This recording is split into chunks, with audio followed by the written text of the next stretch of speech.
Welcome to Life Coaches Unfiltered, where Desiree, Dory, and Michelle, three life coaches, are here to answer the questions you have, but we're afraid to ask.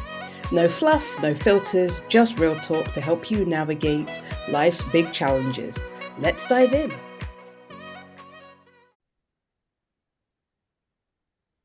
Hey y'all, welcome to episode 7, season 2, episode 7 of Life Coaches Unfiltered.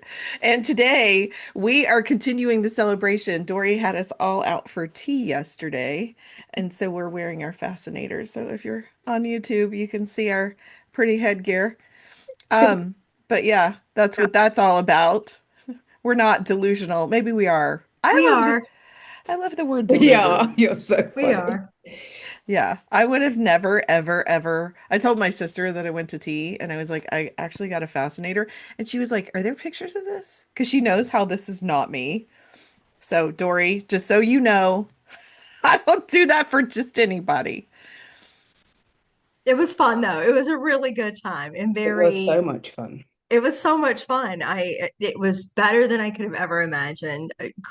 All my different friends from different parts of my life coming together in one place, but watching everybody kind of mix it up and talk and laugh and everything just it was so much fun.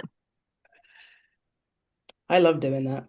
And And then the my food. husband was like, you can't mix friend groups. And I was like, watch me. Watch me. And then watching like, everybody, the food was amazing, y'all. We went to this tea room in Alpharetta and the food was incredible. And they taught us that scones are not biscuits. And I could have told you that. Michelle was so excited that the server was like, okay, when you eat a scone, you don't eat it like a biscuit. I was impressed. That impressed me because I even went up to her and said, "Thank you for telling people how to eat scones because that is a very important detail.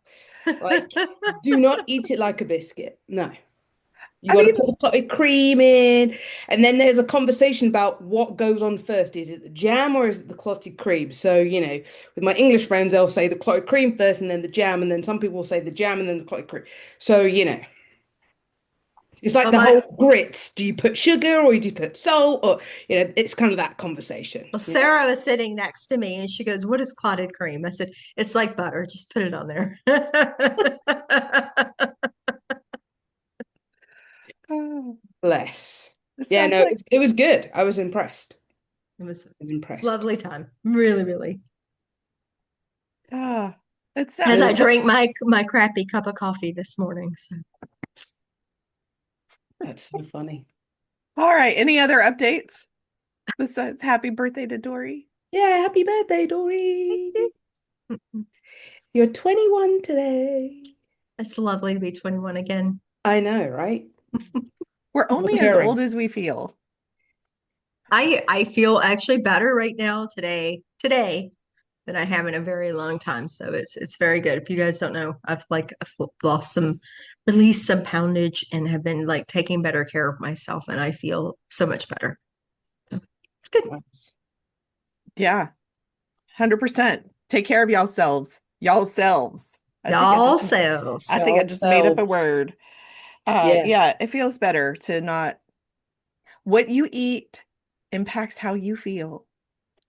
That's all I'm gonna say about that. 100%. Yeah. 100%. Yeah. Even though I was in a sugar coma yesterday. Oh, but it was Oh, nice because I don't eat a lot of sugar anyway. So. Anyway, what's the topic today? today we are talking about stopping the spiral. Oh, Stop in the spiral, and what kind of spiral? An anxiety spiral. I'm so anxious to talk about this. Oh my goodness, Dory with the puns. Showing up with the puns. That's your stand-up comedy class paying off. There it is. So I mean, this was a listener suggested topic, and I think we've all like let's first talk about what an anxiety spiral is and what does it feel like to y'all? Like, have you ever had one of these? oh my gosh. Yes. So let's go back to when Michelle was a youngster in her 20s. And I would just like worry about everything. everything, like, my job, whether I was doing, I was doing everything right, whether, and at the time I was in a toxic relationship, I think we had that conversation on, I can't remember which episode. Um, and I would just worry about so many things. And it would be like, okay, if I don't do well in my job, then, then they're gonna fire me.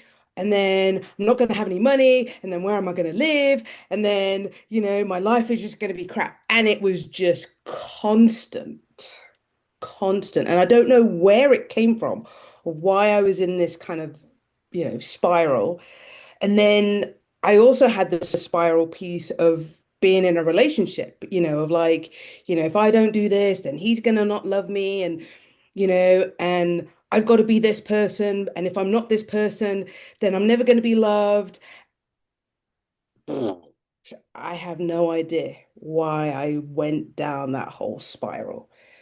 And then I would also say, running a business, I'm sure you guys can attest, when you start your business and you're just kind of like, who's gonna want to have my services? And if I don't get any services, then I'm gonna look like I'm a failure.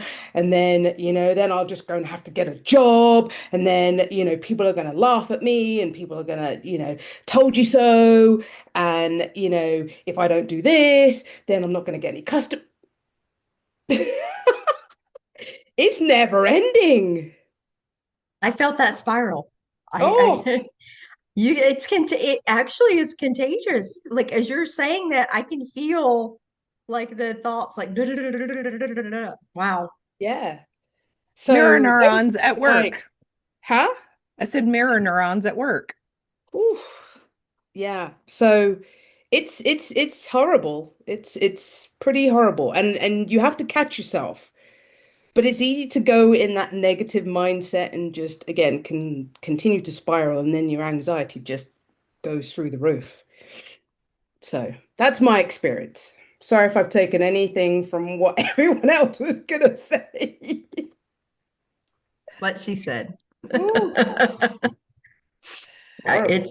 it is a very I and it's interesting how it starts. It starts like it's just this to, for me like in the from the moment your eyes open, right, you start thinking thoughts. And so I can actually, like this morning, it started like the thoughts started doing like this. And I was making my coffee and I stood there for a second in the kitchen and went, I'm going to watch how this goes. And so I just kind of like in my mind, just kind of took a step back and watched all the thoughts that were like starting to come in. And it was coming from everywhere. Every aspect of my life was like, like you haven't posted on social media in a long time. You where are you going to get your next client? Where are you going to LaGrange this weekend? Did you call your mom? Did you talk to your mom yesterday? Just this and it just and then I felt like this pit in my starting in my stomach, like this, like just kind of like, and I'm like, I'm starting to feel anxious. And that's why we're here today is to talk about how to stop that from happening. But the thoughts that just start like just pouring in when you let the like it's like the bathtub, when you like let the open the drain and everything, it's sort of like that, and everything just starts. Yeah. What about you, Desiree? Swirl in the drain. Swirl in the drain.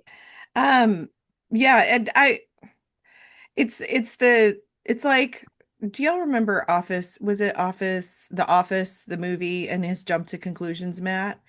It's like a treadmill of jump to conclusions mats, where it's like, oh, I'm gonna jump to this conclusion, and then I'm gonna jump to that conclusion. And like when Michelle was talking about like the spiraling of my business is gonna fail, I'm gonna have to get a job, like all the things, that's how mine is. And the interesting thing is, one of the times I realized how powerful our brains were. I was sitting on the Mississippi River Bridge in Baton Rouge, Louisiana. I was coming home from taking care of my mom. And we'll talk about like this whole window of tolerance theory. Like when you're in stress, it's so much easier to get into that anxiety spiral. Like when you're conditioned, like when you've been in stress for long periods of time. But I was not, I was a very stressed person at this point, and I'm sitting on that bridge, and I don't know how far off the water, but it's a tall bridge, and it bounces, and it's frightening, and it's a big old river in Baton Rouge, and it's gross, and oh, it's like an industrial area. So I start looking at the rusty bolts. And I'm like, the bridge is going to fail, and it's going to fail in the next 3 minutes while I'm on the bridge. And like, this is how the car is going to go down. And let me roll down my window I am planning the whole thing because I am convinced that I am going to die in like the next 10 minutes. And nothing. I mean, I've been on that bridge hundreds of times, and I know it bounces. It's part of the engineering. It's part of its strength. I had almost sent myself into a full-blown panic attack with my thoughts. And I was like, "Oh damn, Desiree, look what you're doing." And at this time, this was like way before coach training, but I had yoga teacher training. And so I started some breathing, and I was like, "Okay, we're just gonna start with slowing down our breath and paying attention to the breath."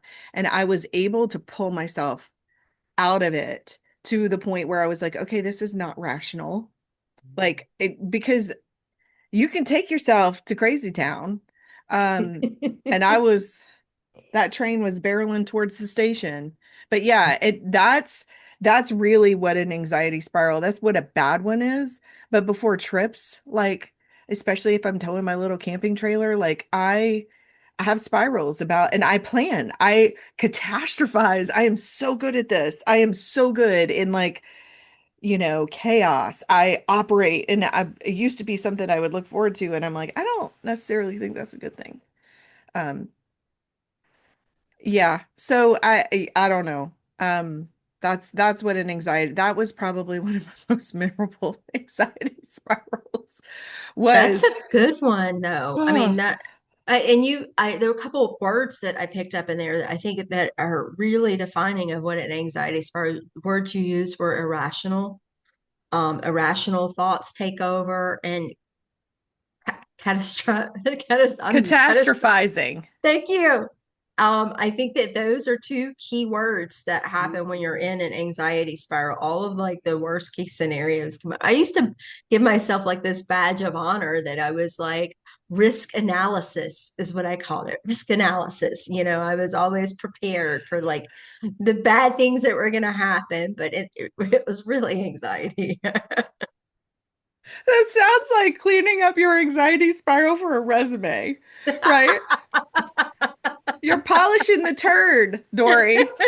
You're polishing the third. Wow. That's what you're doing. Have you never heard of that, Michelle? God, I'm so glad that I can declass you. You're so classy with your UK speak. And the other night we were at dinner, and I said something, and I said, Michelle speaks in Times New Roman. Like, it's so elegant and it's well put together. And Desi's over here in Comic Sans or Wingdings. Wingdings. Dory knows what Wingdings is. That was funny. That was funny. I like that. I love that. Oh, that made my face hurt. Anyway, So here's another thing, right? And I'm sure we've all been in this situation, and I'm sure people do it, right? Where you like to self-diagnose yourself via Google. Dr. Google. Dr. Google is a great one of creating that, anxiety spiral of, maybe you got this little mole, and then you're thinking, oh my God, it's cancerous, and then I'm gonna have to chop my arm off. And then it just kind of goes, and then I'm gonna have to have, prosthetic art. We all do that. We all go and do the Dr. Google piece and go down that rabbit hole. And then we go to the doctor, and then it's like, oh yeah, there's nothing wrong. And then it's just like, oh, okay. But we put ourselves in that like big like part of like, oh my God, it's gonna be so bad. So I'm sure all of us do that. It's like the human mind wants to know, cannot handle the unsure, the not knowing of what's going to Mhm. happen next. And so it creates all these different scenarios of these things that most of them are never going to happen anyway. But like Desiree driving over the bridge, the chances of that bridge like failing you are probably very slim. but the human mind wants to know exactly what's going to happen next. And so it's going to like put these thoughts in your head and make it so, so bad. Yeah. It's, Yeah.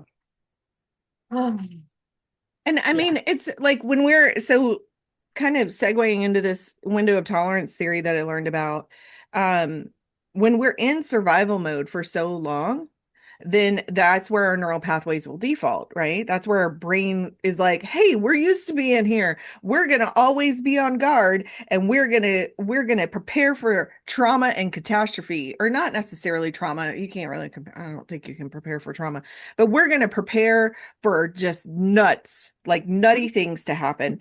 And so we're going to be on guard. And then what happens is there's a theory by Dr. Dan Siegel. It's called the window of tolerance.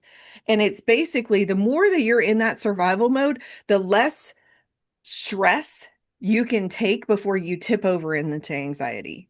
And the less like you'll either tip over into anxiety or you'll sink down into depression where you're just hopeless, right? And so the whole theory is that window of tolerance is variable. So you can open that window of tolerance, you can widen it so that you can tolerate more stressful scenarios than tipping into anxiety. And I think that's a really interesting point, is that just because you're living in this very anxious time in your life doesn't mean that things can't change. Yeah. And it does take time, but you've got to build those neural pathways. And one of the ways was through positive intelligence. That program really helped me shift my neural pathways, and widen that window of tolerance. The other thing that I really love is like nervous system supporting yoga. So not gym yoga, like let's not go do these 107 sun salutations.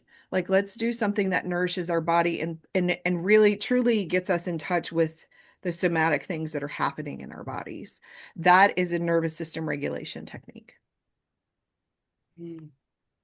So do y'all resonate with this whole window of tolerance there? Like it was pretty when the whole Mississippi River Bridge thing happened when my mom was literally dying of ALS. Like I was driving back and forth. I was in survival mode. I had just come out of a divorce. Like it was years of just chaos. And I would have those anxiety spirals about her care. Like my brain would want to be certain about how this was all going to play out. And the hilarious thing is, none of that stuff ever came to fruition. I know for myself, Desiree, one of the things that contributed to part of my anxiety was actually drinking as well. So putting, especially in moments of being hung over made my anxiety go through the roof. And I think it was because of the up and down of just it's a depressant for people that, are thinking about, the effects of alcohol and what it's doing to you. It's a depressant. And so you're bouncing around like crazy when you're drinking and then you're hungover and all those things. But mine started getting worse as well when I was driving home to LaGrange to see my family. I would even stop going to see them so much because the anxiety that I had was just terrible of getting behind the wheel because it was thinking of like all of the different things that were going to happen to me. But as time went on and I started like getting sober and doing those things and practicing more things, it you're right, it could change. So I didn't have to be stuck in that mindset of being stuck in a car. I also used hypnotherapy as well, to help me with that. But you don't have to. I didn't have to be stuck in that mindset. Now, you guys know me. I'm on the road all the time now, back and forth, back and forth, back and forth, and I actually enjoy my car rides, and that sort of thing. But um, I love this about being able to expand that. It reminds me too of like what I would say Dr. Joe Dispenza, I love him, also says it just, we become addicted to our own chemicals as well about that. So when you're in that and you're used to that, the body is craving all of those stress hormones and all of those different things because that's what it's used to. So it's going to create all of these, your tolerance, like you said, it's like being able to control that and being able to say, no, this is the way we like our body to be in this state of mind. and then we can practice this more and more and be able to create that window of tolerance of being able to take on more. I just rambled. Michelle, your turn. I was listening. I mean, I'm just sitting there like, wow, yeah. Because I was just thinking of the time when my mother passed and I was in the fight or flight mode, and I literally was just kind of in autopilot for about 6 months. And then obviously on top of that, in that kind of toxic relationship, so many thoughts, but it was just kind of like, oh yeah, I just got to carry on, just carry on, keep going. And yeah, that depressive mode just went bam. And I just couldn't deal with anything. I couldn't deal with a relationship. I couldn't deal with work. I was a hot mess. And I was just like, all right, I got to get help. But it was just kind of like, yeah, I just kind of desensitized myself to everything. And, I'm sure, my anxiety, again, it was through the roof. And then even the anxiety of going to counseling and having my fiance at the time telling me that I didn't need to go to counseling and that Gaslighting. I can, huh? Oh, wait. Gaslighting. Yes, exactly. And saying that I could talk to him and I didn't need to go to counseling, but obviously he was a narcissist. Oh, that'll be a topic that we'll be talking about in a couple of episodes. Um, and just kind of wanted to kind of control me. And I was just kind of like, yeah, no, I don't want to talk to you about it because you don't have a good relationship with your parents. And you talk to my mum a lot. And, it was like the son that she never had. But, it was just weird. But again, trying to get in good with the family and then telling me what I could and couldn't do and all those types of things. So, you see the picture. But yeah, again, I was in that fight or flight, and then I just went into depression, and it wasn't pretty. It wasn't pretty at all. We stay in this a constant state of fight or flight just as human beings for through evolution. Evolution has taught us that, this is the way that we're supposed to be, always looking out over our shoulders for worst case scenario and all those things. So we are Yeah. in some ways, I don't say fighting, but it is sort of in a way like fighting a default mode. Every morning when you wake up, your default kind of sets in, but, like Desiree says, though, you can start building this tolerance where it becomes a little bit easier and easier to just wake up in the morning and go. I Mhm. taught somebody recently who was having going through a divorce and having some anxiety and that sort of thing. It was like, if you can wake up first, and I learned this from Dr. Joe, so I'm not going to steal his thunder, but if you wake up in the morning, put your hand over your heart, take a nice deep breath before you even get out of bed, and just say three things you're grateful for, and just really feel it in your heart space, it just automatically starts setting you back to this, like what Desiree, the sage mode of being in this just space of just like, okay, I'm in my spirit, and I'm in a good place and all is well, versus getting up and going, oh shit, I gotta get up, I gotta get the kids ready, I gotta do this and this and this. Or even getting up and looking at your phone and seeing all the negative stuff that's on social media. Yes, And then yes, that's gonna trigger everything in the mind, like, oh my God, it's gonna be, the day is ruined already and right. hasn't even started. So yeah, it's not a good way. And I think I have to say, when you get older, you kind of have to well, I say get older, some people don't realize don't still are not trying to figure this out. So let me let me not say that everyone's doing this, but I feel as you get older you really have to be conscious about how your body is reacting to certain things and how you have to work on it to make sure that you are in that good headspace, because again it's easy to go in that spiral and get depressed and yeah, and then go down that horrible road. And I think It's that we're just so used to shoving down and carrying on, like you say, Michelle, and Mm. just let me I just need to do this. I don't have time. I don't have time for a mini nervous breakdown today. And so I'm just going to shove it down and shove it down. But the Mhm. reality is we're starting like little bits of disassociation where we're not paying attention to what our body is telling us. And the other thing that I think is happening is so we have this 24/7 news cycle. We have phones in our pockets that are constantly, and then we have these algorithms that are feeding us information, which is like there's a lot of things that I think are different than I was thinking the other day. Like growing up, there was a stand-up comedy bit that I saw. It was brilliant. And he was saying, we're all talking about meditating. He was like, back in the day before we had phones in our pockets, we meditated all the time. You got to wait for the bus. What you going to do? You're going to sit around and look around. And, like we had to entertain ourselves. And I think in some ways it kept us in tune with each other, with nature.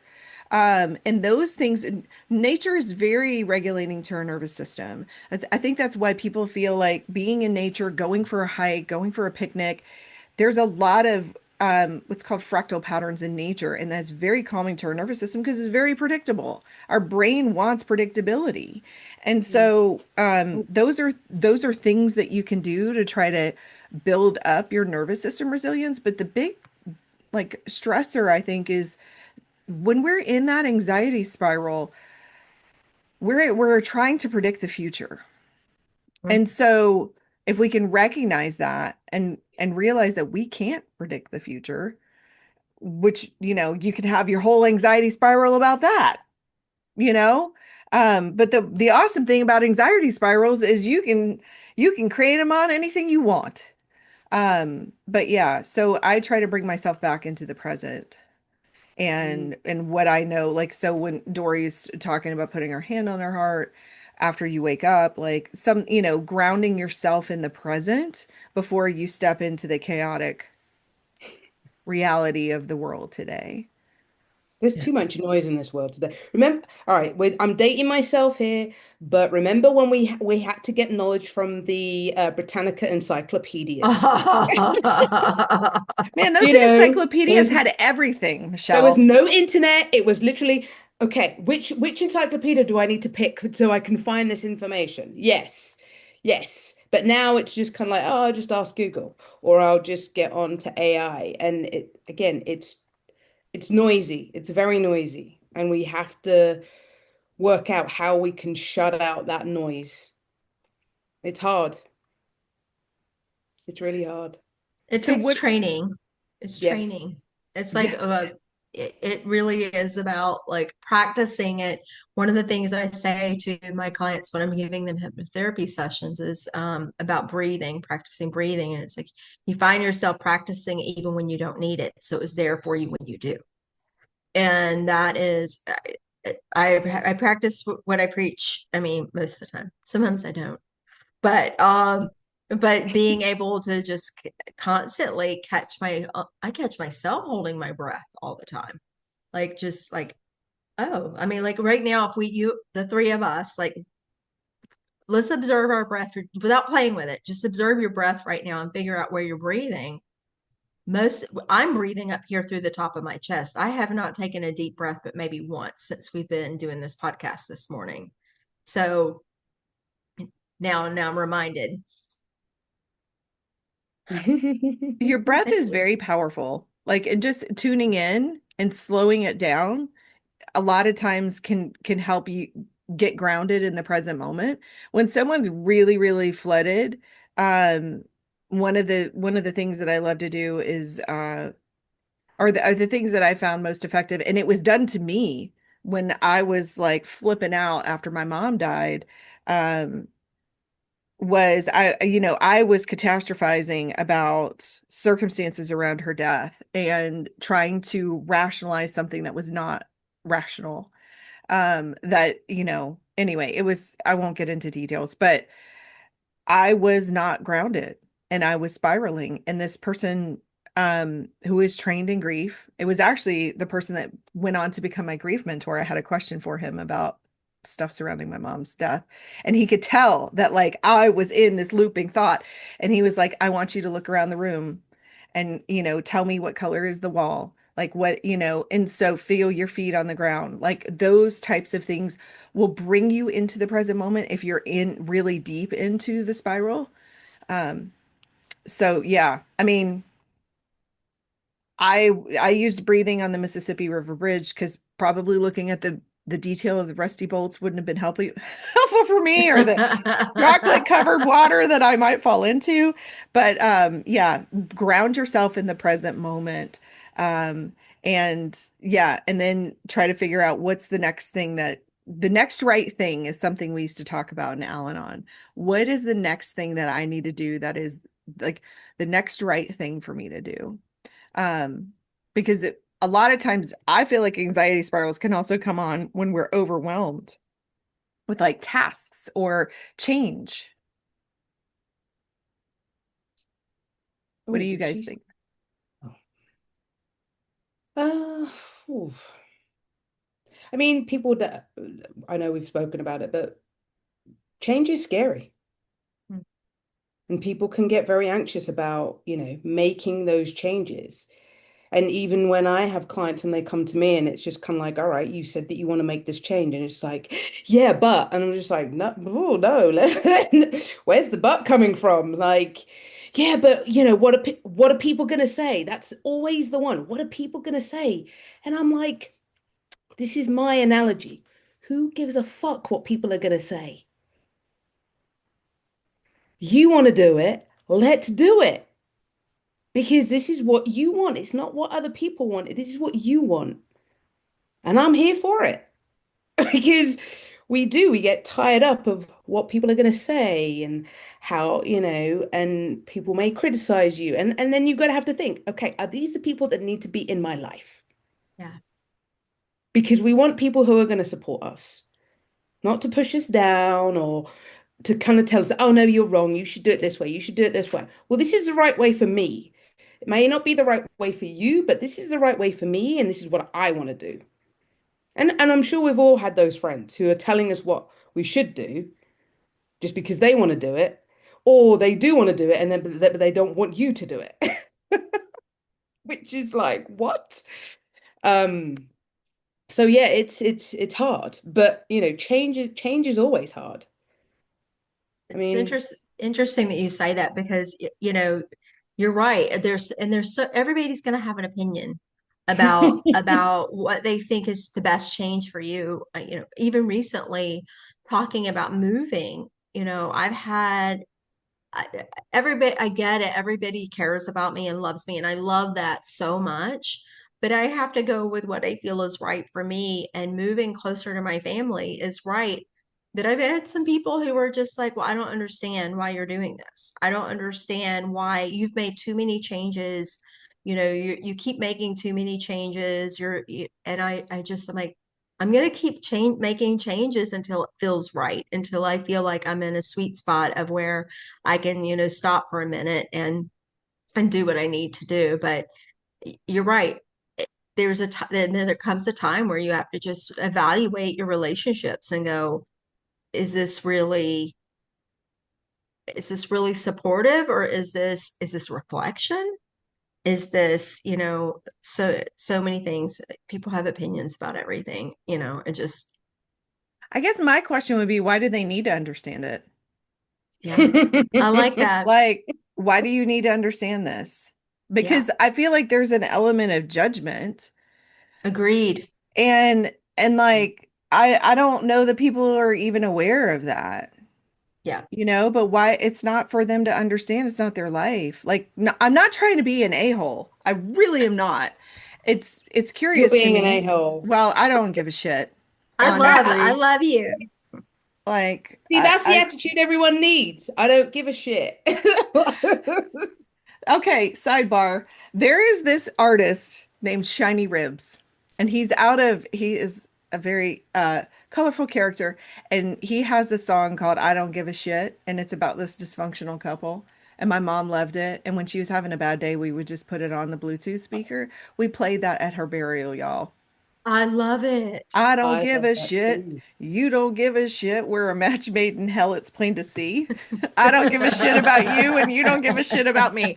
I will share it with y'all. It's anyway, so like my sister and I will just look at each other and we just start singing it.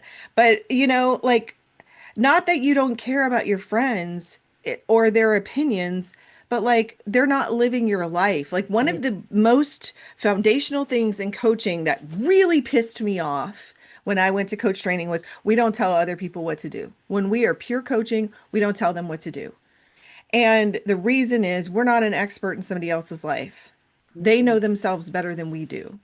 And so people come to me and they're like, I just want you to tell me what to do. I'm like, that's not my job. I don't want to do that. We can explore some options and I am your thinking partner, but I am Mhm. not the boss of you.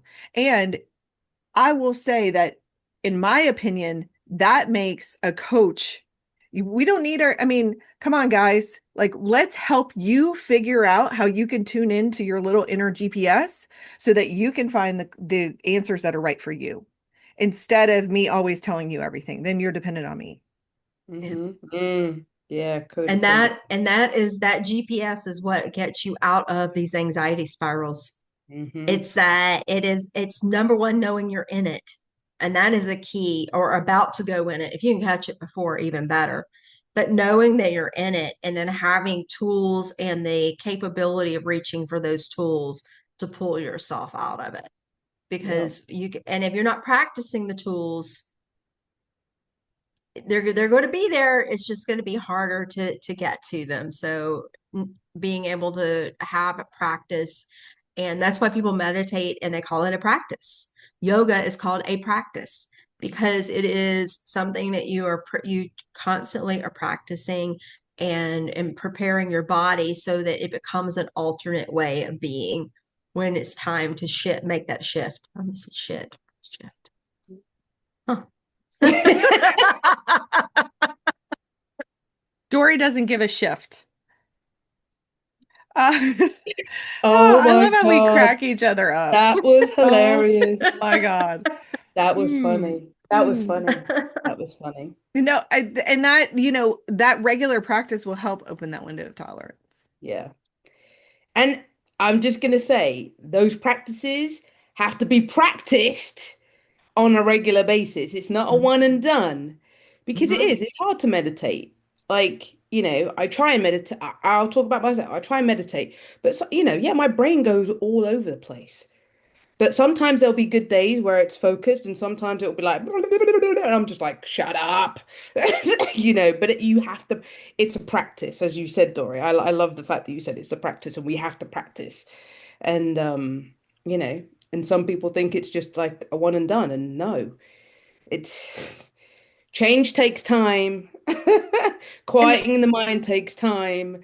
You know, getting out of the spiral takes time. You Mhm. need the strategies. You got to use the strategies on a regular basis. Please give yourself grace if you don't do it on a regular basis. But if you're trying, that's still better than nothing, right? Because it's just like some people, it's like, oh, it's got to be all or nothing. And then that's the whole perfectionist part. I feel like that topic we've spoken about have a very they much, Perfectionism? all tie together. they all tie together. Well, Seriously. I think one of the things with the when we were talking about the inner GPS, all I just thought was remember the old GPSs that would be like recalculating, like when you went off course. So judgy. So I'm like recalculating. So like maybe if you're like yeah, if you just need to Recalibrating. reevaluate, like, just hear the recalculating lady in your ear. I had a point. My point was that when you start to practice these things, you recognize when you are getting off track, when you're going, it's like the rumble strips on the highway. Thank God for those things, right? Um, and so you start to like realize when you're veering out of your lane. And one of those things for me is when I try to pack too much stuff in my day, my brain starts to feel like scrambled eggs and I go somewhere and I close my eyes and I focus on my breathing for about 10 minutes. And like sometimes it feels like a micro nap, But y'all, that will help get you clarity. And then you're going to come back to the problem. Because if you're running around like a chicken with its head cut off and you're like flailing, trying to get things done, when I worked in tech, sometimes I would create more problems being in anxiety and trying to get things done quickly than I would fix. And so I started to realize working 14-hour days is not helpful.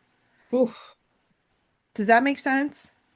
Hmm, So if you're 100. running around, flailing around like a chicken trying to take flight, go sit yourself in the corner and take a little micro nap. Do some, I mean, it's going to feel this is so counterproductive. But all the meditation masters say if you don't have time to meditate 15 to 30 minutes a day, you should be meditating for an hour or more.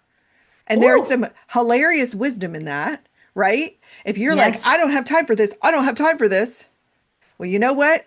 You do have time. You just have to like not everything is going to be on fire all the time. We can I mean, you got to let some shit burn. Well, here's the thing is that I think too, you have every right to change your mind. If you've made plans for something throughout the day and you decide I've got too much on my plate, cancel them. And and your true friends will understand. The people that are like in your life to support you, if you've got plans with them or whatever, will 100% understand what's going on and know you're not flaking on them or anything like that, but you've just got, too much going on. I'm moving, in October. I had two trips planned, y'all. So the 2 weekends before I was moving. And I had, with a heavy heart, I had to cancel both of them. And both sets of friends actually understood. One was quiet for a little while and went, "Eh, oh no, oh no." But they replied back, went, totally understand, Dory, get it. We'll reschedule. It's all good. So give yourself grace and know that when you have packed your day to the gills with stuff, you can absolutely unpack it and then make that time and space for yourself. We give you permission to do that. So you can blame it on us. I Blame it feel on like Desiree. I feel like Desiree was attacking me because I haven't meditated in a while. So an hour seems really, really long. So can I do half an hour instead? But Report But you're back. right. You are totally right because there are people who will run around with their head cut off, and it's like their to-do list is like, I've got to complete everything. And I tell my clients, can you just pick three things? Just pick three of your to-do list. That's all I ask you to do because there's no way you're going to be able to do five or six things and you've got to pick up the kids and do this and then cook dinner and go to work and la, la, la. No, just pick three. Just pick three. If you do two out of the three, that's if you do one out of three, that's still an accomplishment. And then you can do the next one the next day. But these to-do lists that are just like never ending, mm-mm, yeah, Like, nope. buy the cookies in the grocery store. If that takes something off of your list, like I love fresh baked cookies. Like I absolutely love it. But like if you guys are sitting in the carpool lane and running the mom taxi, like take some shit off your plate. But one thing that I will say, and you can meditate in the carpool line, y'all. Like, it's okay. Turn the freaking radio off, get off your phone, put it on do not disturb mode, and really start to pay attention to the details of the dashboard in your car while you're waiting. Like, you can do this shit anywhere. It is a mindset. And I mean, I feel like I'm at getting a preacher thing. Ooh, I preach, need to Desiree, stop Like it. preach. But Desi's like in this is it. She's like, this come on now. this stuff is accessible. The other thing that Yes. I want to say is when you're running around in survival mode in this anxiety spiral, you're not using the best parts of your brain. So your creativity and your problem solving ability go through the roof when you can disengage that left side of the brain, the survival brain, and get into a more creative, intuitive place. That's your inner GPS. That's where your creativity lives. And that's when you can come up with brilliant ideas of like, hey, we go to pick up these kids every day and we live there's three houses in a row. Maybe we can do a carpool and like take turns and lighten our load or like, that's just one example. But like, how can we creatively problem solve? Like when I'm pushing too hard to try to solve a problem, I go and sit and do some thinking. because there's got to be another solution that I'm not thinking of. And so a lot of times I'll just disengage and I'm like, how can I fix this problem in a different way? Right? Mm. Here's the end goal. This is what I was sure was the solution. Let me disconnect from, I'm going to detach from that being married to that thought and let me welcome in some other ideas. And you will be surprised at what you can figure out. Love that. Mm. Are we ready for the uncomfortable question of the week? I Let's was do it. about to toss it over to you. Hit us up, Michelle. I've got a few questions and I'm trying to decide which one I want to ask. All right. What's the story your brain tells you when you're spiraling, and do you actually believe it? My brain tells me that I have control over the outcome. And that if Mm. I prepare, that if I catastrophize properly, I will be prepared when catastrophe hits. But the hilarious thing is, catastrophe never looks like what I thought it was going to look like. And so the reality is, I learned this in yoga teacher training. I think I've talked about it before. It's the illusion of control. We don't have control over any of it. And so I remind myself of that. And it's every day is jumping out of an airplane and hoping your parachute opens. Mm. And I mean, it's scary as hell, but you know what? When you start to learn to live in the uncertainty, you're just like, okay, I can do this. I can figure this out. I think it's mine is about telling me it's true. It's true. It like believes like it believes that the irrational is rational and that everything is this is absolutely true. So reminding myself it's not true. None of it's really true. I could go really metaphysical and all and make everything about not being true. But it really taking the time to look at that and say, is this true? Do I and in this moment right now, it's not true.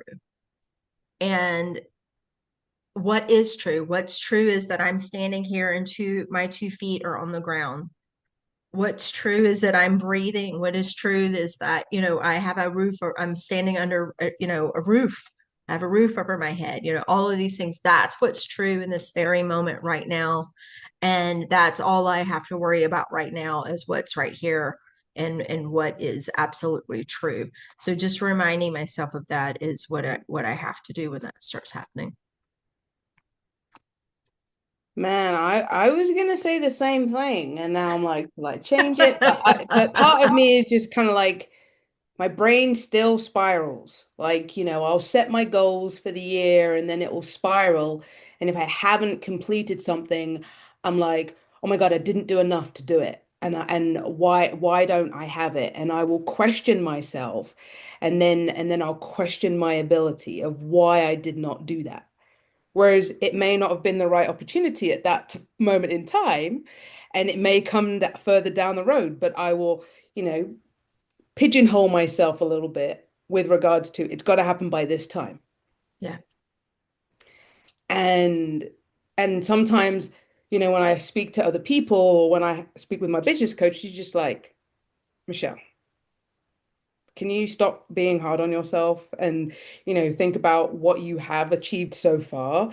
Like that minute piece that you're focusing on is is okay, but think of all the other things that you've just achieved. But I will hyper focus on this one piece that I'm just like I haven't achieved it and I didn't achieve it by the time, and that means I'm a failure. No. And I have to keep on telling myself, no, Michelle, that is just a small piece. Make sure you go recognize everything else that you have been successful on, that you've set your goals and you've already achieved it by, before the date or on the date. But yeah, I tend to do that. We're all telling our bad habits. But again, even though we're coaches, we still have to practice and we still have to do the work. It's not, you know, we do slide off a little bit and then we have to come back or we help each other to come back. I mean, we have bad days too, y'all. Like, I got so mad a couple weeks ago, and I was like, I was really struggling with some grief. And I was like, I was talking to my sister about it, and I was so mad. I was like, I can't believe that. I understand what's happening to me, and it's still happening, and I have feelings about it. And she's like, well, why do you think this is like, you're not the exception to the human rule? And I was like, Woo. ah. Anyway, it was funny. Like, I was, man, I was mad. And so, it's hard being a human being. That's why Oh, you have coaches to help you. yeah. Adulting is hard. Woo. Yeah, who wants to start off with a quote or quote to end to leave you with our wisdom? I've Oh, got one. I've got something here. I all was right. actually, it's a coaster I have on my desk. And it's funny how you see things all the time. You never ever like really look at them. And it says, and this because my birthday was yesterday, I've reached that age where my brain goes from, you probably shouldn't say that to what the hell? Let's see what happens. I Oh my God. like that. I like that. Ah. Um, I've got one. Our anxiety does not empty tomorrow of its sorrows, which is definitely 100% true, but only empties today of its strength. And that was by Charles Spurgeon. But I like that because your anxiety does not empty like immediately. It takes time. Yeah. It takes time. Can I And it do takes two? They're short. Cool. You don't have to an control your extra. thoughts. You just have to stop letting them control you, which is Dan Millman. I think that's a take charge and start doing some proactive stuff, opening that window of tolerance. And nothing diminishes anxiety faster than action by Walter Anderson. Y'all, if you are in an anxiety spiral, you're probably stuck in your brain. So get into action. Maybe first go sit on your little mat for 10 minutes and then figure out what the next right thing is and then get up off your butt and go do it. Because action, Preach. yeah. Preach, I Desiree, mean, preach. hey, I need to take this advice a lot of days, y'all. I'm not. Whereas I need to go and meditate for an hour. I'm gonna start the timer when we get off this call, Michelle. All right, Dory, let's talk about what we're talking about next. This seems to be like a hot topic that everybody like throws around a lot. We're gonna talk about it deep. We're gonna talk about gaslighting and Oh, what that actually means. I think we really need to get the word out about what it really means. And talk we're going to talk about some ways to overcome when you're with someone that's gaslighting you, and are you gaslighting other people? can I just That's give the one word? Fuck you. Get out of my life. That's the word that I need. Sorry. Oh my gosh. Why we're life coaches unfiltered. All right, we'll see you guys in 2 weeks. Bye. Bye. Thanks for tuning in to Life Coaches Unfiltered. If you love this episode, be sure to subscribe, leave a review, or follow us on social media. Got a question you've been afraid to ask? Send it our way at lifecoachesunfiltered@gmail.com. Until next time, keep growing, keep questioning, and stay unfiltered.